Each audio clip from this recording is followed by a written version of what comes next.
Kia ora Year 12. This is a video for Cam from the March 2020 paper. So it's quite a tricky question. First, it's got some polynomial long division in it, and then you have to take your answer to that part and do some integration. And the thing to notice with the integral is that in the denominator of the fraction, we've got x squared plus 3. Now, that isn't x squared plus 1, but it's pretty close. So what we've got to do with this is to get that integral into a form where we can use the following integral that we've learned this year. So 1 over x squared plus 1 dx integrates to give us tan inverse of x. But in this case, we've got plus 3. So we need to do something to fix that up.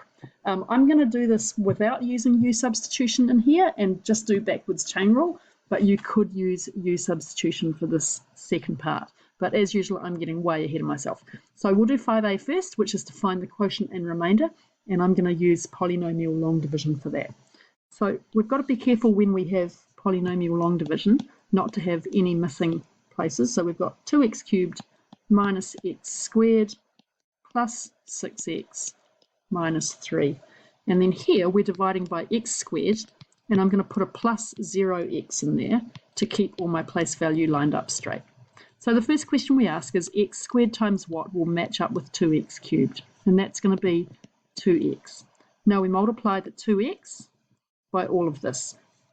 We get 2x cubed plus 0x, so then plus 6x, and we subtract that. That gives us 0 minus x squared plus 0. And now I bring down the 3 from here. And we go again, we say x squared times what will give me negative x squared. And that's going to be take away 1. Right, so negative 1 times all of this. Negative x squared plus 0 minus 3. And we're subtracting all of that. So what does that leave us with? Well, we've got 0 here, plus 0, and I've got minus 3 plus 3, so plus 6. So my remainder is going to be 6. So let's go back to the question. We need to find the quotient and the remainder when this is divided by this. So let's write that out. We've got 2x cubed minus x squared plus 6x plus 3 divided by x squared plus 3 can be written as 2x minus 1 plus 6 over x squared plus 3. That's what it means to have the remainder of 6. Now we're going to integrate that. And you can see the first bit of it is going to be a really easy integral, and this bit is going to have a tan inverse in it. So we want the integral between 3 and 1 of 2x minus 1 plus 6 over x squared plus 3 integrated with respect to x. So let's get the first part out of the way. We're going to have x squared minus x evaluated at 3 and 1 plus the integral between 3 and 1 of 6 over x squared plus 3 dx. Right, cleaning up that first integral, we get 9 take away 3 minus 1 take away 1 plus this thing,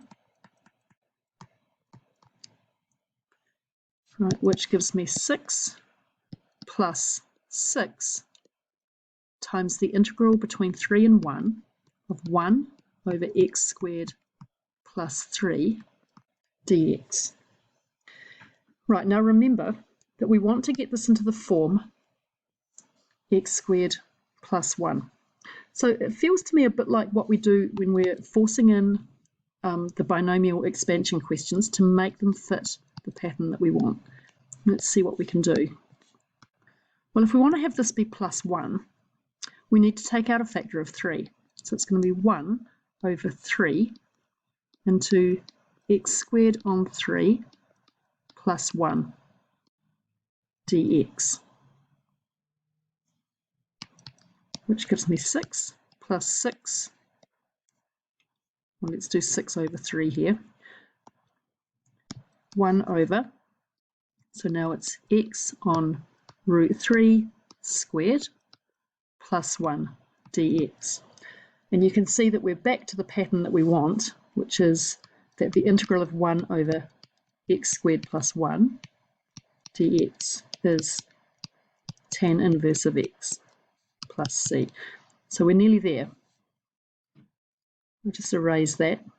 Now this is the point where you could go and do u substitution, but if we do that, then we're going to have to muck around with the limits of 3 and 1. So I would rather just guts it out and go from here. So we've got 6 plus 2, and now leave a gap here.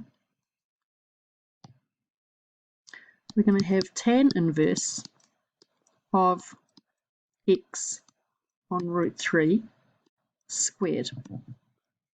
However, when I differentiate this, I'm doing the chain rule.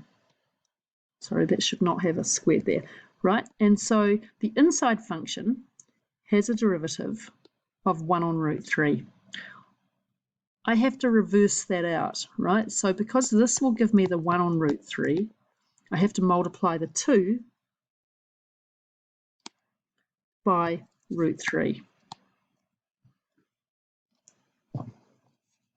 So this is what I get. I get 6 plus 2 root 3, and then I have tan inverse of 3 on root 3 minus tan inverse of 1 on root 3,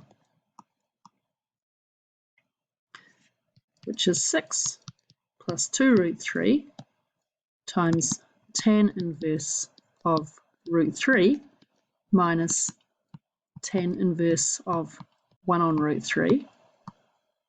And we should recognise that these are coming out of my special triangle. In case you still need to draw it, here it is.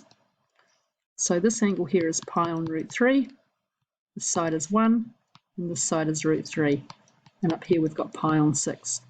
So my final answer is 6 plus 2 root 3 times the angle whose tangent is root 3, which is going to be pi on root 3, minus the angle whose tangent is 1 on root 3.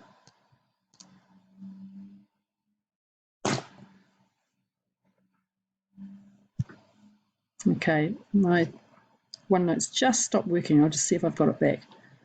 Let's see. Still recording. Okay guys, sorry about that. I don't know what happened, but I think it's all okay still. So we end up with 6 plus 2 root 3 times pi on 6, which gives me a final answer of 6 plus root 3 on 3 pi. And that's fine. The other way that we could write that would be 6 plus pi on root 3. And I think that's what the mark schedule version is. Okay.